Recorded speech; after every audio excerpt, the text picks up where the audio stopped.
Innal hamdalillah nahmaduhu wa nasta'inuhu wa nastaghfiruh wa na'udzu billahi min shururi anfusina wa sayyiati a'malina.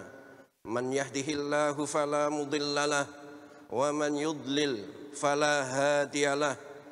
Ashhadu an la ilaha illallah wahdahu la syarikalah wa ashhadu anna Muhammadan abduhu wa rasuluh. Ya ayyuhalladzina amanu taqullaha haqqa tuqatih wa la tamutunna illa wa antum muslimun. Ya ayyuhan nasu taqu rabbakumul ladzi khalaqakum min nafsin wahidah wa khalaqa minha zawjaha wa batha minhuma rijalan katsiran wa nisaa'a. Wattaqullaha alladzi tasaaluna bihi wal arham innallaha kana 'alaikum raqiba. Ya ayyuhalladzina amanu taqullaha wa qulu qawlan sadida yuslih lakum a'malakum wa yaghfir lakum dhunubakum wa man yuti'illaha wa rasulahu faqad faza fawzan 'azima. Amma ba'du, fa inna asdaqal hadithi kitabullah wa khairal hadyi hadyu Muhammadin sallallahu alaihi wasallam wa syarral umuri muhdatsatuha wa kullu muhdatsatin bid'ah wa kullu bid'atin dhalalah wa kullu dhalalatin finnar. Ma'asyiral muslimin, jamaah Jum'ah rahimakumullah. Sesungguhnya Allah Subhanahu wa ta'ala telah memberikan kepada umat ini, kepada umat manusia, anugerah yang besar, yaitu diutusnya para rasul sebagai pembawa kabar gembira dan pemberi peringatan agar tidak ada alasan lagi bagi mereka, bagi manusia, untuk membantah Allah Azza wa Jalla setelah para rasul itu diutus. Para rasul adalah pemimpin kafilah umat. Kemudian dilanjutkan oleh para sahabat mereka memikul beban dakwah setelahnya pada masa permulaan umat manusia ini. Faktor-faktor kebaikan telah tercapai pada masa sahabat Rasulullah sallallahu alaihi wasallam, sesuatu yang belum pernah didapatkan, belum pernah terkumpul pada suatu generasi pun selain mereka, karena mereka telah memurnikan ketaatan hanya kepada Allah Subhanahu wa ta'ala saja dan mengikuti sunnah Rasulullah sallallahu alaihi wasallam dengan penuh sempurna, serta membela beliau dalam segala kondisi, sampai pun harta, anak, nyawa, bahkan darah mereka menjadi mudah untuk dikorbankan di jalan Allah Subhanahu wa ta'ala.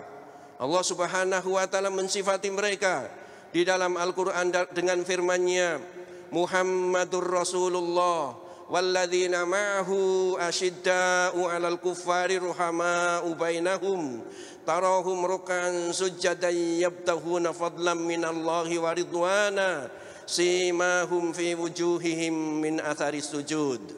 Yang artinya Muhammad adalah utusan Allah, dan orang-orang yang bersamanya mereka bersikap keras terhadap orang-orang kafir, namun berkasih sayang di antara mereka.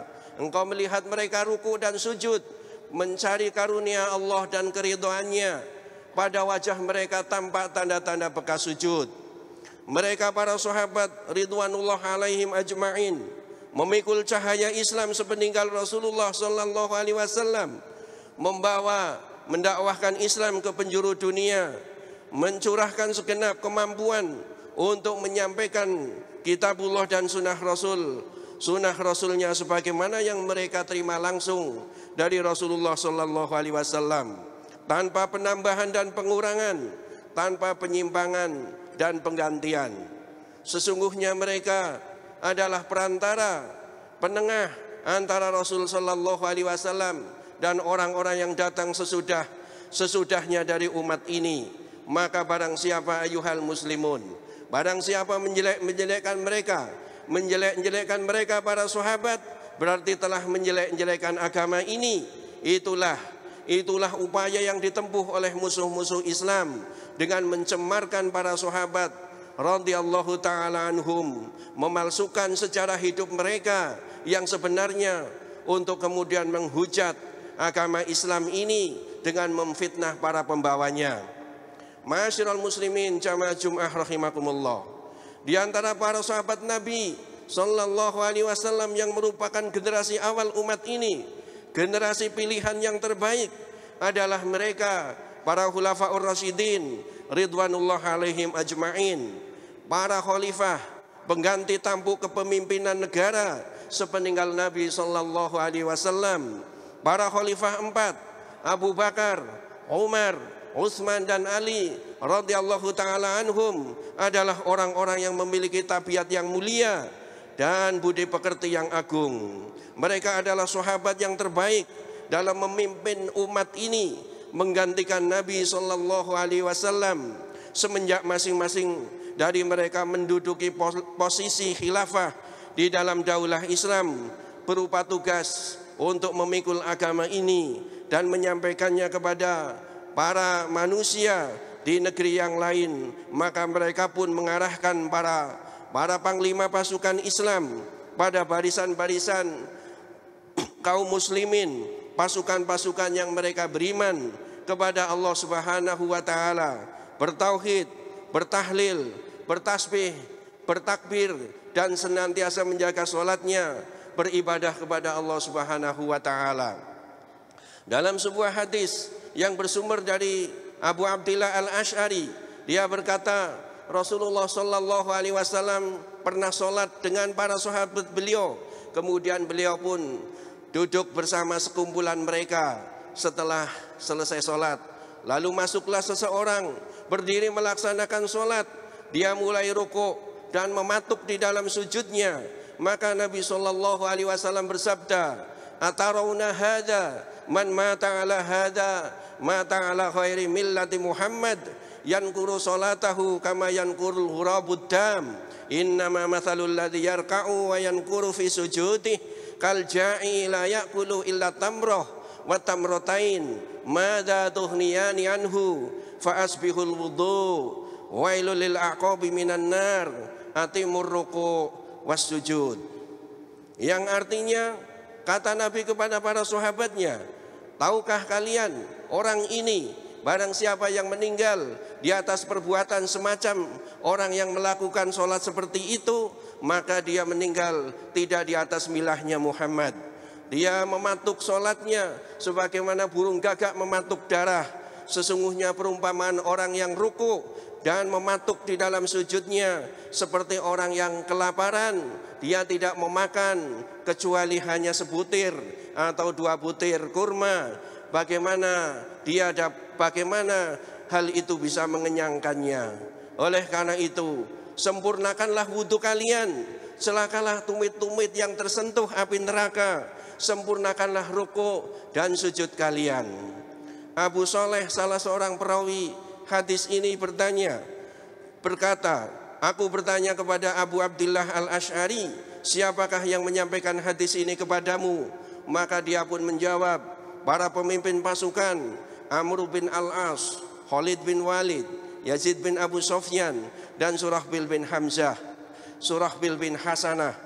Mereka semua mendengarnya dari Nabi sallallahu alaihi wasallam. Hadis yang mulia ini diriwayatkan oleh Imam Ibnu Huzaimah dalam sahihnya, Imam Baihaqi dalam Mu'jamul Kabir, dan Imam Bukhari dalam Tarikhul Kabir. Ma'asyiral muslimin jamaah Jumat rahimakumullah. Hadis yang mulia ini menunjukkan bahwasanya Rasulullah dan para sahabatnya, beliau senantiasa melaksanakan ibadah sholat dengan berjamaah. Oleh karena itulah maka para ulama berpendapat bahwa sholat berjamaah 5 waktu itu hukumnya wajib. Dan ini senantiasa beliau lakukan kecuali apabila ada uzur.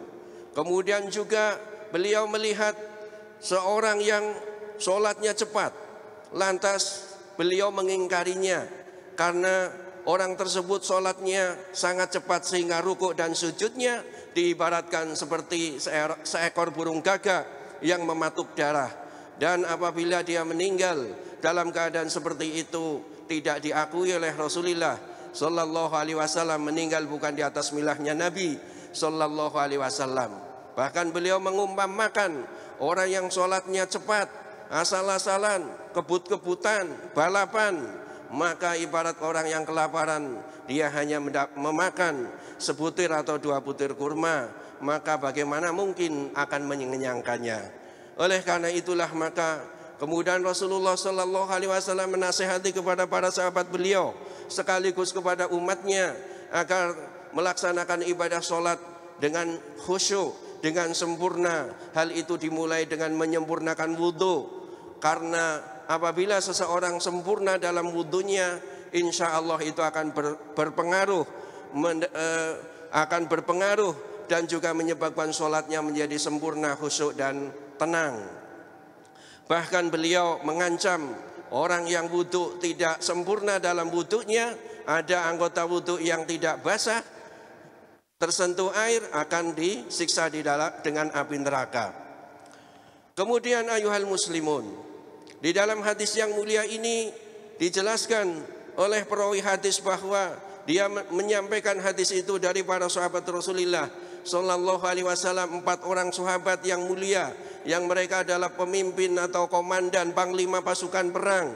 Di antara mereka adalah Khalid bin Walid, Amr bin Al-As, Yazid bin Abi Sufyan, dan Surahbil bin Hasanah. Mereka adalah sahabat-sahabat mulia yang diutus oleh para khulafaur rasyidin, khususnya Abu Bakar As-Siddiq radhiyallahu ta'ala anhu semasa kekhalifahannya, kemudian juga dilanjutkan oleh Khalifah Umar radhiyallahu ta'ala anhu. Ayuhal muslimun, mereka para sahabat adalah panglima pasukan, teman-teman duduk Nabi Sallallahu Alaihi Wasallam dan para sahabat beliau. Mereka dipilih oleh Khulafaur Rasyidin untuk membawa bendera Islam ke negeri-negeri di belahan timur maupun barat. Mereka meninggalkan rumah, keluarga, dan buah hati mereka serta segala kesenangan hidup dunia, berjalan untuk menyampaikan dakwah Islam, mengamalkan firman Allah Subhanahu wa taala di dalam Al-Qur'an, kuntum khaira ummatin ukhrijat lin-nasi ta'muruna bil ma'rufi wa tanhauna 'anil munkar wa tu'minuna billah walau amana ahlul kitabi lakana khairan lahum minhumul mu'minuna wa aktsaruhumul fasiqun.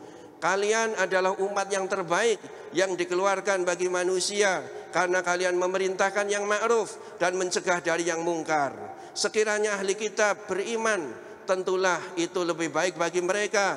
Di antara mereka ada orang-orang yang beriman, namun kebanyakan di antara mereka adalah orang-orang yang fasik.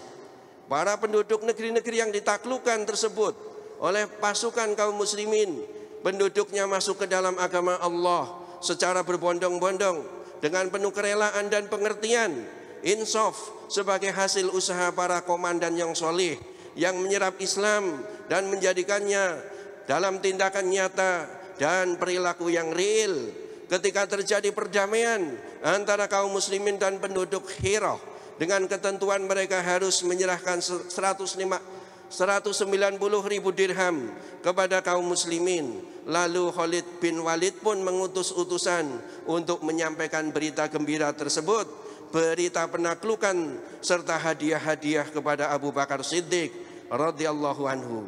Maka Abu Bakar pun menerima hadiah tersebut dan menganggapnya sebagai jizyah dari penduduk Hira karena menjauhkan diri dari hal-hal yang tidak diperbolehkan dalam syariat dan memutus asal kebiasaan orang-orang asing yang digunakan oleh para penguasa Persia dan Romawi untuk memperdaya, merampas harta-harta manusia. Demikian juga kaum muslimin mengembalikan lagi jizyah kepada penduduk kota Himso atau Homs manakala didapati para warga tengah disibukkan menghadapi medan peperangan yang lain. Demikianlah ayuhal muslimun, bagaimana perilaku dan perbuatan para sahabat yang mulia, di mana mereka mengutamakan syariat Allah, berperang untuk meninggikan kalimat Allah Subhanahu wa taala dan merendahkan kalimat kufur, bukan semata-mata untuk yaitu membunuh orang. Aqulu hadza wastaghfirullaha li wa lakum wa lisairil muslimina min kulli dhanbin fastaghfiruhu innahu huwal ghafurur rahim.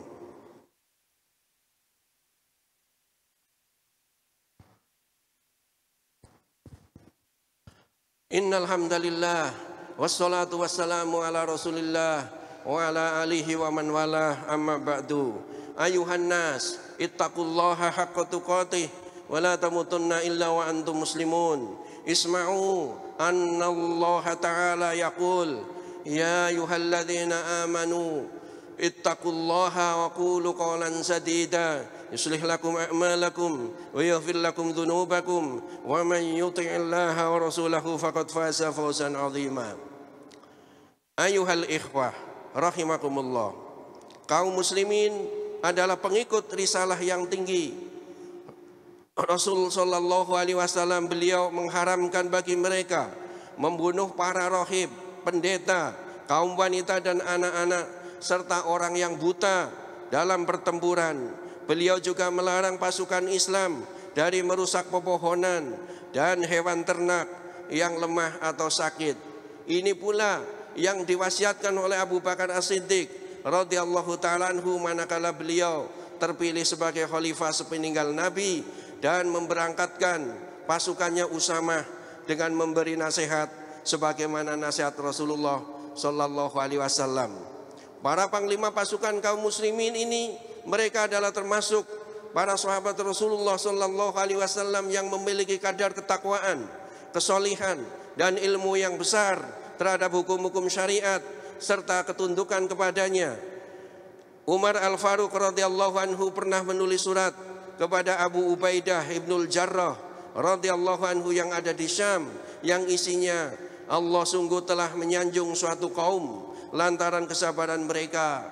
Firman-Nya, wa ka'ayyim min nabiyyin qatala ma'ahu ribbiyuna katsir fama wahanu lima asabahum fi sabilillah wa ma dhaufu wa mastakanu wallahu yuhibbus sabirin.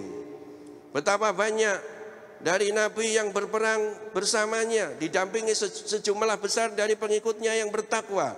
Mereka tidak menjadi lemah karena bencana yang menimpanya, tidak patah semangat, tidak pula menyerah terhadap musuh, dan Allah mencintai orang-orang yang bersabar.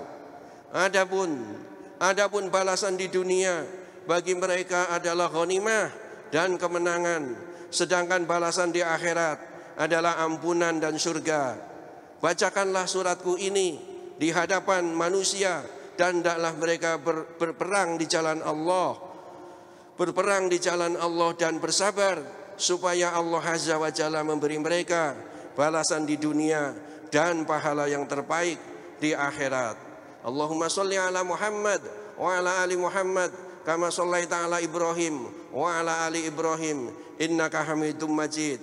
Allahumma barik ala Muhammad wa ala ali Muhammad kama barakta ala Ibrahim wa ala ali Ibrahim innaka Hamidum Majid. Allahumma fir lil mu'minina wal mu'minat wal muslimina wal muslimat al ahya'i minhum wal amwat innaka sami'un qaribun mujibud da'wat. Rabbana dhalamna anfusana wa illam taghfir lana wa tarhamna lanakunanna minal khasirin. Rabbana fir lana wa li ikhwanina alladhina sabaquna bil iman wa la taj'al fi qulubina ghillan lil ladzina amanu Rabbana innaka ra'ufur rahim. Rabbana fir lana dhunubana wa israfana fi amrina wa tsabbit aqdamana wansurna lal qaumil kafirin. Rabbana afrih alaina sabra wa tsabbit aqdamana wansurna lal qaumil kafirin. Rabbana atina fid dunya hasanah wa fil akhirati hasanah wa qina adzabannar.